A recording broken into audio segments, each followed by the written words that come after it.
મેં અત્યારે એક બેઠા બેઠા અનોખો કર્યો એવો વિચાર કર્યો મગજ તારા બિહારીને કે જો આપણે જ આપણી જિંદગી જો બદલવા માગતા હા ને તો ખુદની જિંદગી ખુદથી બદલી શકે છે. કોઈ માણસનો વિશ્વાસ નહીં કરવો મિત્રો. ને ખાસ તો હું મારા ભાઈબંધને જ એટલું કહું છું કે જે માણસો આપણને એકબીજાને એટલો બધો ચાહવાનો કરે છે કે આખા વિચારધારા જ બદલાઈ નાખે છે. પણ જે વિચારધારાઓ છે એ આપણે ખુદને જ રાખવાની છે ને ખુદને બદલવાની છે.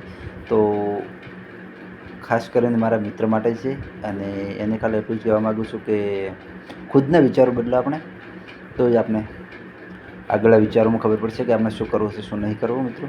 તો ચલો જય માતાજી આ વિડીયોમાં મિત્રો. અને આ વિડીયો બને એટલો શેર કરજો, સપોર્ટ કરજો. અને આવતીકાલે આપણે નવો વિડીયો લઈને આવવાના છે કે બજરંગબલીનો. તો વિડીયો માટે એટલો સપોર્ટ કરજો કે દુનિયાને ખબર પડી જાય કે જળની અંદર બજરંગબલી બેઠા છે. તો ચલો જય શ્રી રામ મિત્રો.